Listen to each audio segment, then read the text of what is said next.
Hey guys, it's Megan. I'm going to be doing some repotting of a few plants today, as well as documenting a little bit of research that I've done about these plants and some location decisions I've made based on this minimal research. I'm really trying to save money this month and not splurge on plants or plant products. So this morning I went ahead and raided my recycling and spray painted a few containers that I guess would normally, end up being in the garbage. So I took these, our tortilla soup from Costco. That's what used to live in here. And then this one is actually another Costco soup container. Danny and I love Costco soup apparently. So this is a little bit of a bigger one. It was like a chicken noodle soup. So kind of saw these sitting around my kitchen and thought I would try to put some plants in them, see how they fare. When you buy plants at the store, they're in plastic pretty much all the time. So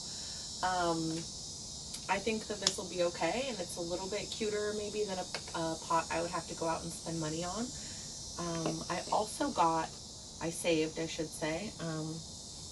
I saved the lids to each container because I kind of thought, I did poke some holes in the bottoms of these ones. I kind of thought that would be a cute little matching tray. I ended up not poking holes in the bottom of the big ones, so I may not paint this one. This might just be a little drip catcher. I tend to try to save my plastics. I really love that saying that it's only single use if you only use it once.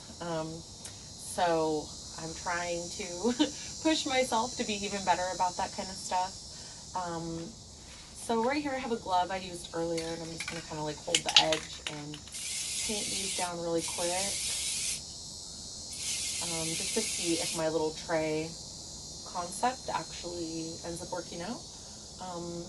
I'm in Central Florida. It is super humid here, so these might need a little bit more time than I have for the video, so I might have to just add that in at the end.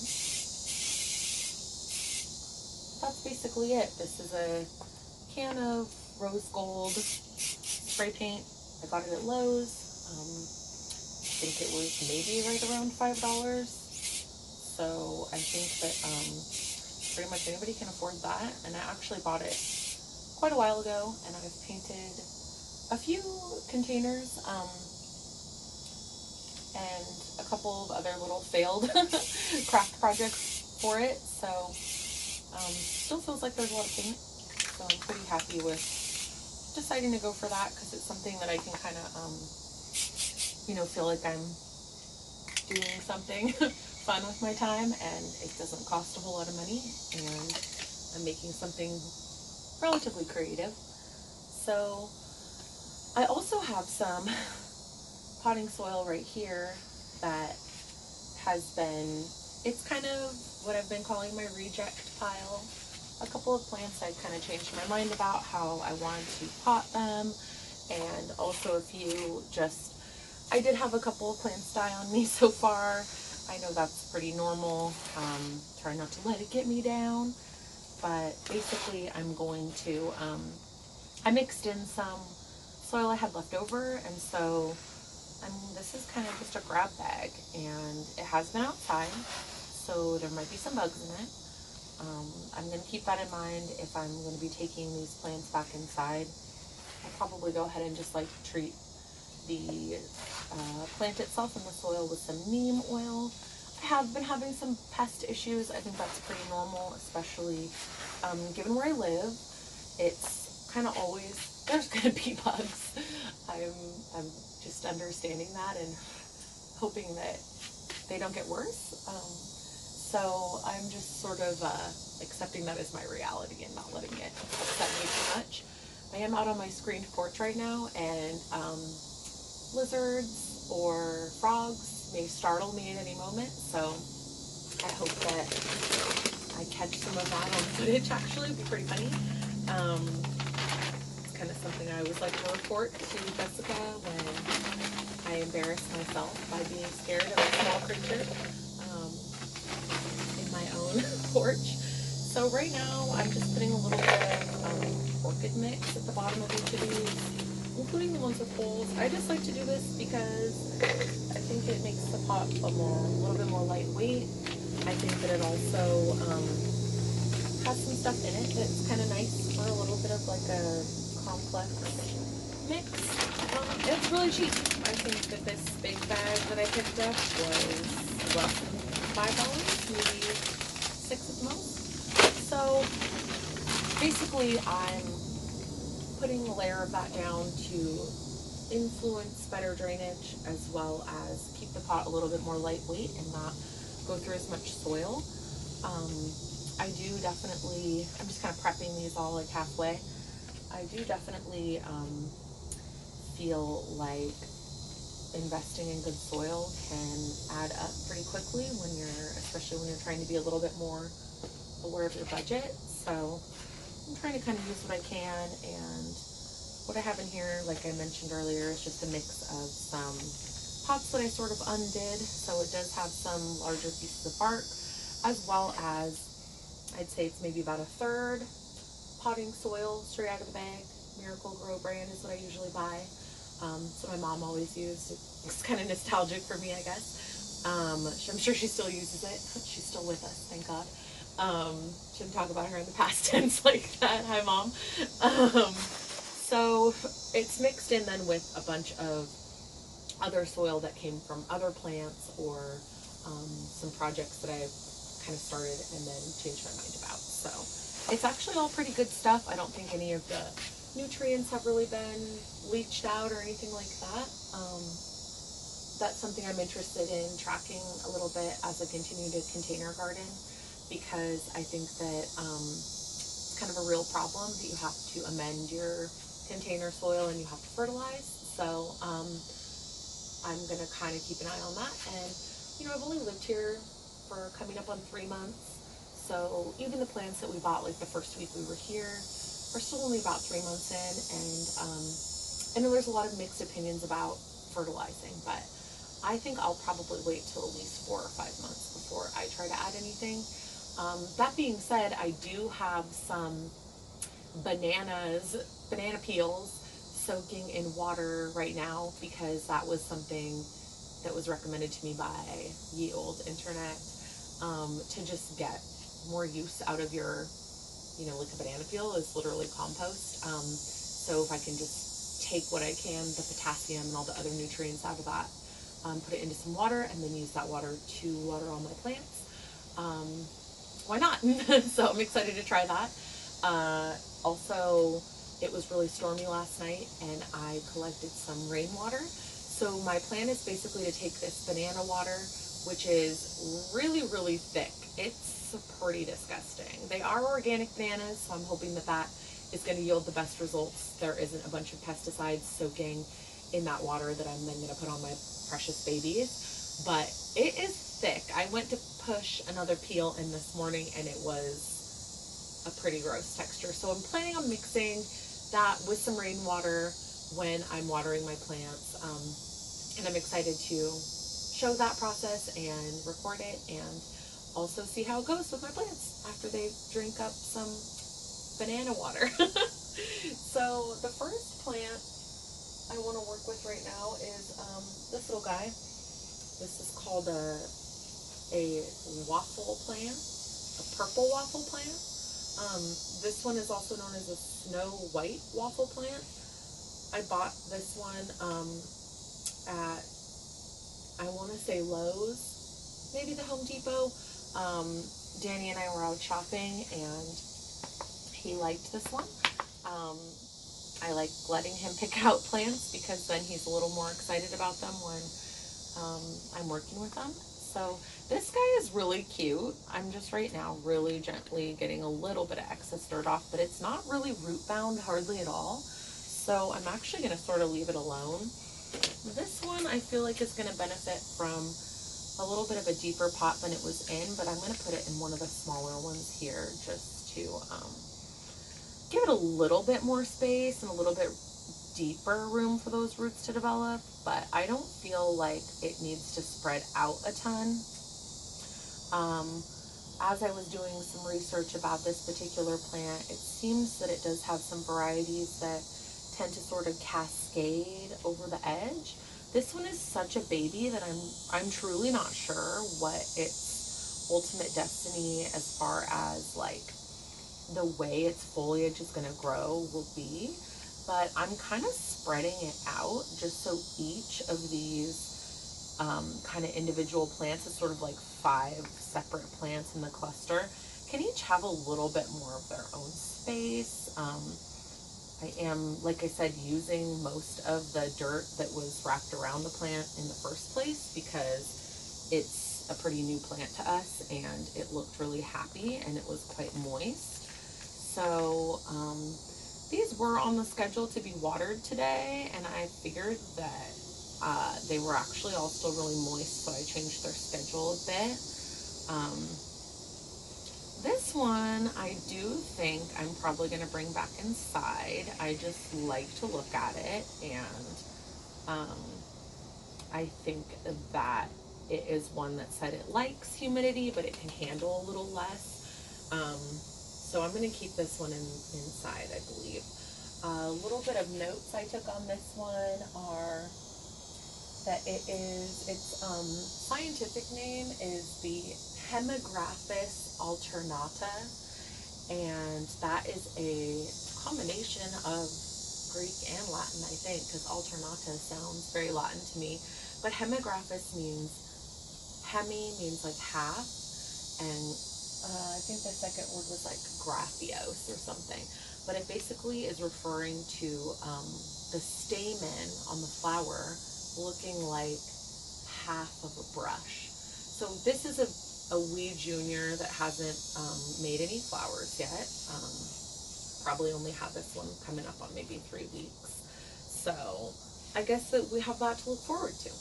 There he is. So next, let's get this little guy. This is a plant that I've wanted pretty much for a couple of years. I think ever since I started seeing pictures on Instagram of people with tons of plants. And this is one that I always thought was just so freaking cute. It's a watermelon begonia, or peperomia. That's, I feel like peperomia is just as easy to say as begonia, so why the heck not? Be proper. Some notes I took on this guy are basically I'm really interested in like how their scientific names tell you, like describe the plant. I took Latin in college and it just is something that interests me. So this scientific name on this one is the Peperomia argyrea, which argyrea means silver, or the root word of the derivative of argyrea means silver. So you can see a lot of really cool silver coloration on this one, and I think that is a great name for it. And then peperomia, this is actually a fact that I just learned today, is peperomia means resembling a pepper, like a pepper plant. And it said that many peperomias look very similar to black pepper plants, so like the plant that would be producing the peppercorns for like black pepper that you know, put on your food. So I actually don't know what that looks like off the top of my head, so that might be another fun rabbit hole to go down. So I'm also going to give this little guy just more space to root downwards rather than sideways. I see no roots at the bottom of this, so that makes me think that it doesn't really need to be in a new pot yet, but I'm doing it because it was in the waiting area to get potted, and it is doing well, and I think that just giving it even more space will hopefully encourage it to keep growing. So these plants are native to Brazil, so South America, and I have a very similar climate here, so I am thinking I would really like this one to be inside as well, just because I do really enjoy looking at it all the time.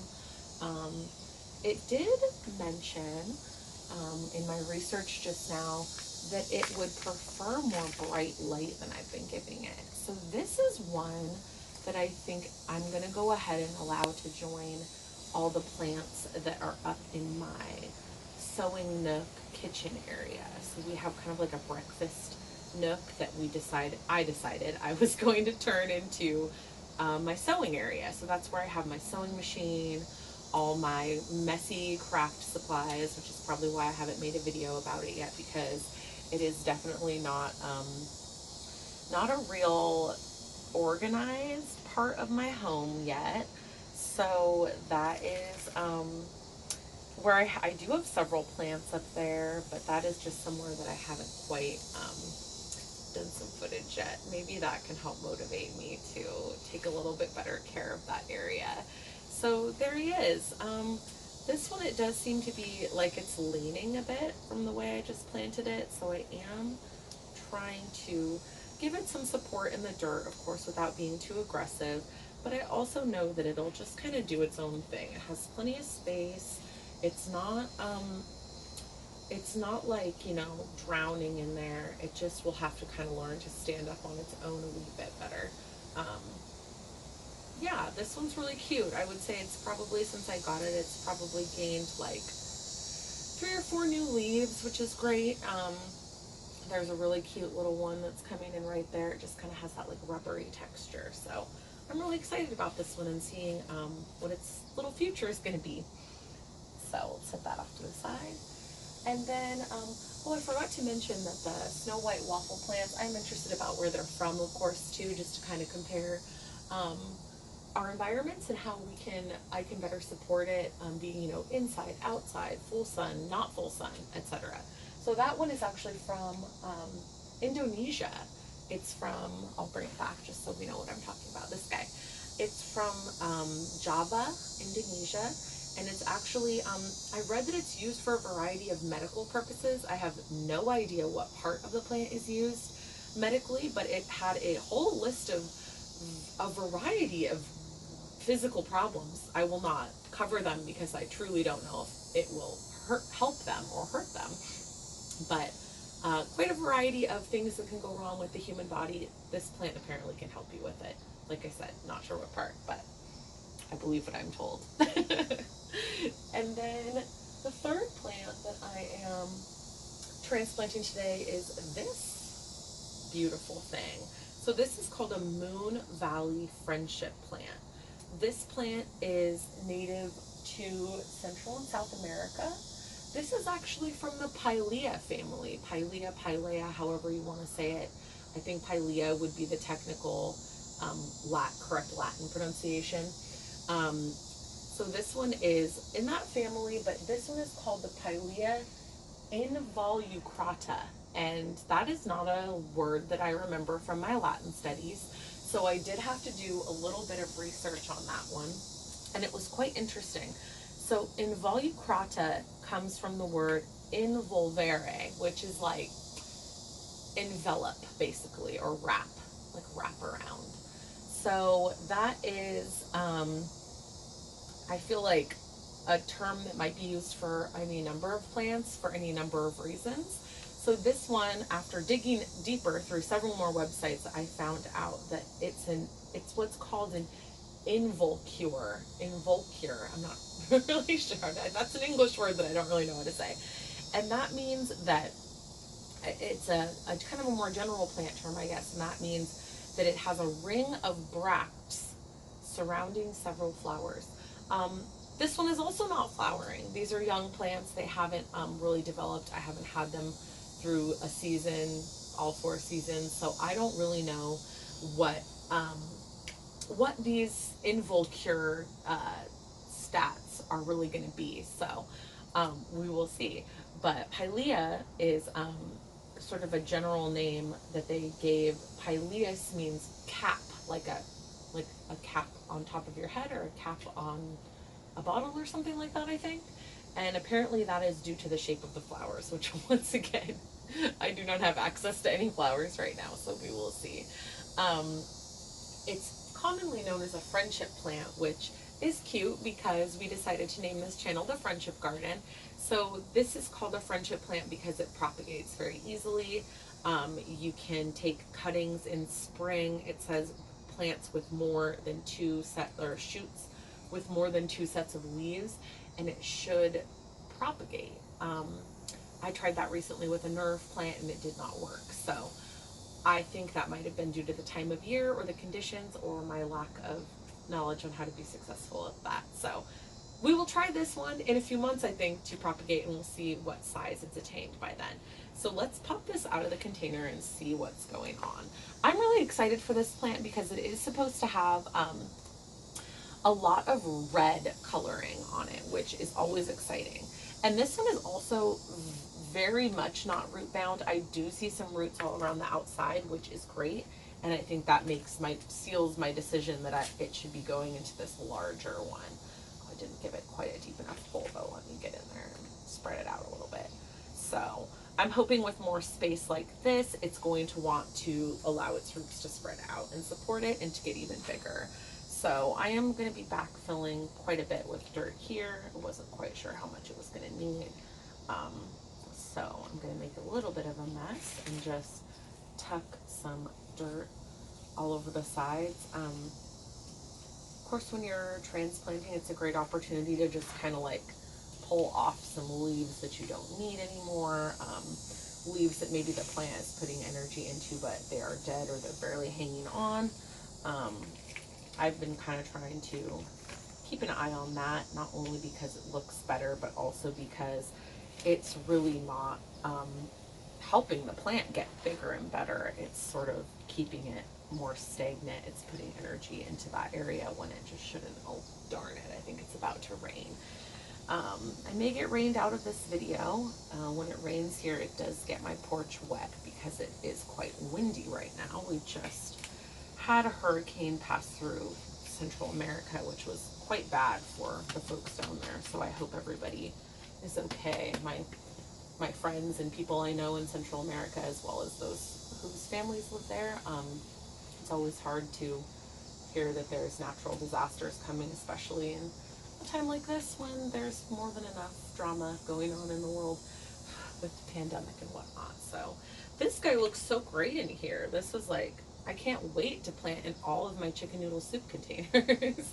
It's definitely one of my husband's very favorite things from Costco. I love it too, actually. It's a great chicken noodle soup, and it doesn't mean I have to cook it. So we do like to have some alternatives for me. I love to cook. I cook us almost every meal, but it's nice to have a break sometimes too. So this guy looks amazing in here. I'm so excited that he has a lot of space now. This is one that I've decided is going to live outside now.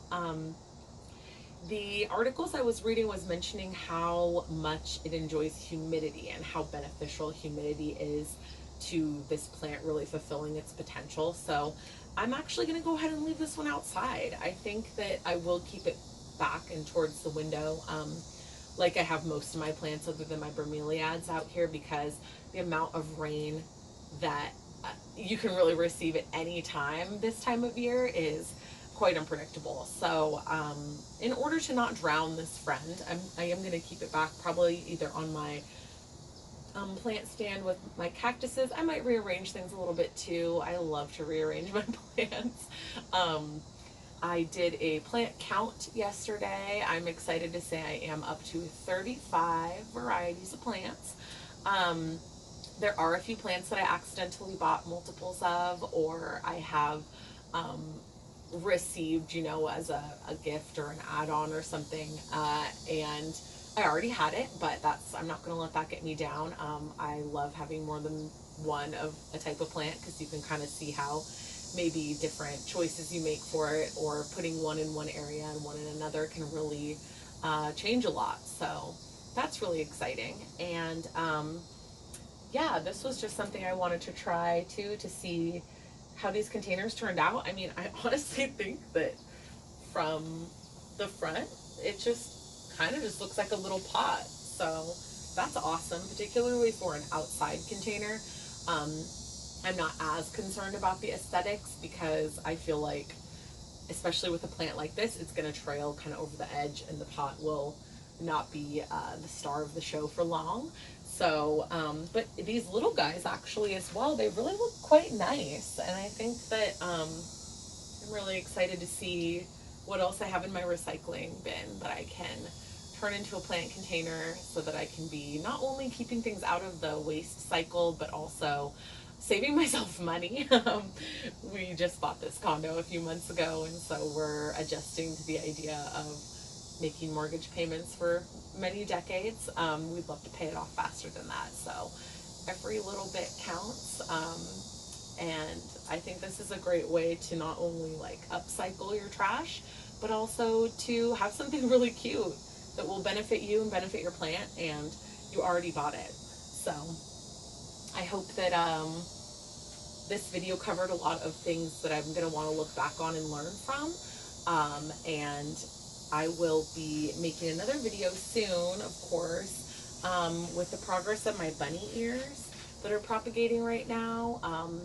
I also have the burro's tail from Jessica that's propagating, and I'm hoping to try to maybe do like weekly updates on that. There's a little bit of change and a little bit of growth on that one from one of the pieces that I sort of separated the large piece she gave me into a few smaller pieces so they were more manageable.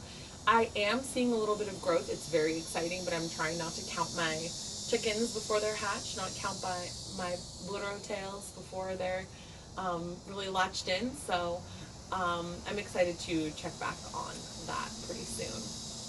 I would also love to do an update soon about my propagation sill.